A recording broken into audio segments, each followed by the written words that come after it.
Oke, assalamualaikum warahmatullahi wabarakatuh, teman-teman sekalian.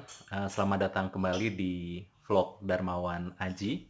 Kali ini saya akan sharing tentang 3 elemen yang membantu saya untuk melatih berbagai keahlian, berbagai keterampilan yang alhamdulillah sampai hari ini saya kuasai. Jadi, saya ini termasuk orang yang senang mempelajari dan melatih banyak hal, mulai dari pemrograman website sampai pemrograman manusia gitu ya.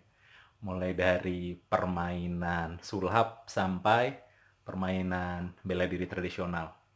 Bacaan saya juga cukup beragam. Saya senang membaca berbagai literatur, mulai dari ya, sastra yang agak-agak filosofis, buku-buku filsafat, buku-buku agama, sampai sains yang praktis. Bahkan kadang-kadang baca-baca jurnal dan tesis kadang-kadang gitu ya. Nah, saya merasa punya dorongan untuk mempelajari hal yang beragam. Saya juga merasa penguasaan saya terhadap hal-hal yang saya pelajari ini juga cukup baik, meskipun saya tidak sampai ke level ahli, karena memang saya memutuskan untuk menjadi ahli di beberapa bidang yang saya fokuskan saja. Nah, dalam video kali ini saya akan membagikan 3 elemen yang membantu saya untuk menguasai keahlian-keahlian tersebut. Saya merasa 3 elemen ini sangat-sangat membantu saya, membantu proses belajar saya, dan mudah-mudahan dengan membagikannya di video ini, teman-teman juga bisa memanfaatkan apa yang saya bagikan ini. Mudah-mudahan 3 elemen ini juga membantu teman-teman untuk menguasai keahlian baru yang memang teman-teman ingin kuasai. Apa saja 3 elemen tersebut? Elemen yang pertama adalah beginner's mind, pikiran pemula. Apa artinya? Ini sebenarnya diambil dari istilah bahasa Jepang. Istilah aslinya adalah Sosin. Sosin ini sebuah filsafat, sebuah filosofi ketika kita mempelajari bela diri Jepang. So ini artinya pertama atau pemula, awalan. Sementara sin itu artinya hati, pikiran, perasaan, atau niat. Jadi kalau di filsafat Jepang atau Cina, hati itu bisa berpikir, pikiran itu bisa merasa gitu ya. Jadi kalau kita gabungkan so dengan sin, itu artinya niat awal atau niat pertama, pikiran pertama. Tapi seringkali diterjemahkan sosin ini sebagai pikiran seorang pemula atau beginner's mind. Maksudnya apa? Maksudnya begini, jadi orang kalau masih beginners, masih level pemula, itu kan pada saat menerima sebuah pelajaran baru, itu antusias banget gitu ya. Jadi sangat terbuka untuk apa namanya, untuk mendapatkan apa yang dipelajari dengan baik gitu loh. Sangat sangat sangat antusias, sangat terbuka. Nah, dia itu tidak punya prakonsepsi awal, tidak punya persepsi awal tentang apa yang dipelajari, sehingga dia bisa menyerap lebih banyak apa yang diajarkan oleh gurunya atau oleh pelatihnya.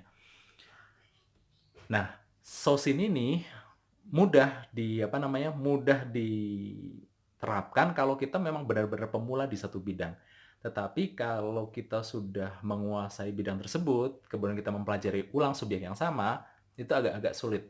Padahal yang namanya sosin, beginner's mind itu perlu diterapkan bahkan ketika kita mempelajari ulang subjek yang sudah kita kuasai sebelumnya. Nah, saya pernah belajar silat Cikalong. Ini agak unik karena pada saat saya belajar silat Cikalong dan saya masih menggunakan pola pikir, saya melihat dari sudut pandang silat yang saya kuasai sebelumnya, saya nggak dapatin apa-apa. Saya ngerasa teknik-teknik Cikalong saya jadi mentah gitu, jadi mentah. Ini karena apa? Saya tidak menerapkan sosin di sana, saya tidak menerapkan beginner's mind di sana. Maka pada saat kita menerapkan beginner's mind, kita akan menjadi seperti spons yang bisa menyerap cairan apapun di sekitarnya. Nah, seperti gelas kosong yang siap menerima cairan apapun.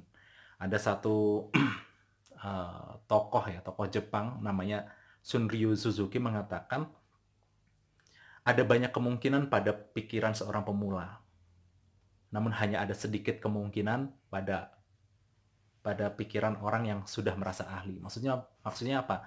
Pada saat kita menggunakan pikiran pemula, bahkan teknik sederhana yang sudah kita kuasai pun ketika kita latih berulang-ulang menggunakan beginner's mind, kita akan dapetin sesuatu yang baru.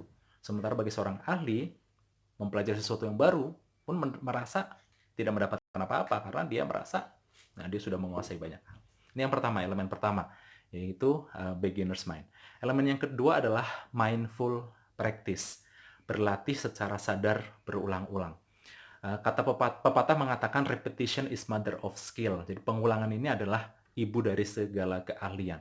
Nah, saya setuju, tetapi bukan sekedar pengulangan, tetapi melatih berulang-ulang apa yang kita pelajari secara sadar penuh, secara tenang, secara berhati-hati, tidak tergesa-gesa. Kenapa ini penting? Kita penting melatih sesuatu secara berulang-ulang karena ini akan meneteskan keahlian kita dari level pikiran sadar ke level pikiran bawah sadar. Nah, pada saat kita melatih sesuatu secara sadar, secara utuh, kita pun jadi tahu apa yang sudah baik dari keterampilan kita dan mana yang perlu diperbaiki. Karena kita sadar secara penuh. Tetapi kita tidak boleh tergesa-gesa untuk mendapatkan hasil. Pada saat kita tergesa-gesa untuk mendapatkan hasil, pikiran kita akan cemas, kita akan menghakimi, kita akan menilai ini baik, ini buruk, ini benar, ini salah, dan seterusnya. Dan ini menjadi kontraproduktif terhadap proses berlatih kita. Ini akan menghambat kita menguasai sebuah keahlian baru. Karena pada saat kita menghakimi diri sendiri, menilai diri sendiri berlebihan, baik, buruk, benar, salah, kemudian kita mungkin akan ngomong, kok tadi kok lupa ya, kok saya kok lupa begini, kok tadi kok nggak begitu ya, kok bodoh sekali sih saya kok begini, oh, saya nggak bakat dan sebagainya. Jadi akan menimbulkan rantai self-talk yang justru kontraproduktif terhadap proses belajar kita gitu. Dan ini akan membuang-buang energi kita, mengarahkan energi kita pada arah yang tidak pada tempatnya.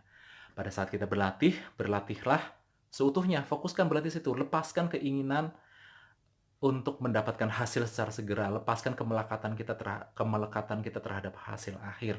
Nikmati kesalahan-kesalahan kita, lepaskan diri dari melabeli dan menilai diri sendiri dengan benar, salah, baik, buruk. Cukup fokus latih aktivitas kita. Cukup fokus lakukan aktivitas latihan kita. Saat kita menyadari kesalahan muncul, terima saja dulu. Nanti ada waktu lagi untuk mengulang, untuk menyesuaikan diri, agar kita semakin baik dari waktu ke waktu. Ini elemen yang kedua, mindful practice. Jadi berlatih secara sadar utuh. Nah, elemen yang ketiga adalah reflection. Merefleksikan diri setelah selesai berlatih. Ada seorang psikolog bernama John Dewey. John Dewey mengatakan, we do not learn from experience, we learn from reflecting on experience. Jadi kita itu tidak belajar dari pengalaman, kita belajar dari merefleksikan pengalaman. Ada orang yang ngakunya punya pengalaman 10 tahun, padahal dia hanya punya pengalaman setahun yang diulang 10 kali. Ini berbeda, sangat berbeda. Kalau kita hanya mengulang-ulang sesuatu tanpa kita merefleksikan diri, tanpa kita memberikan waktu bagi otak kita melakukan rekonstruksi pemikiran, maka kita sebenarnya tidak bertumbuh, kita tidak mempelajari sesuatu yang baru.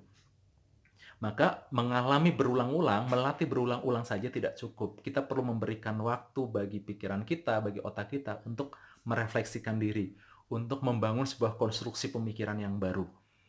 Maka setiap kali selesai kita berlatih, luangkan waktu sejenak untuk melakukan refleksi, mencatat, menulis, berpikir, apapun yang cocok buat kita.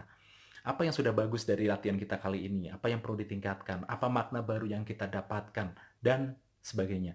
Ini yang memastikan kita akan semakin baik dari satu waktu ke waktu yang lain.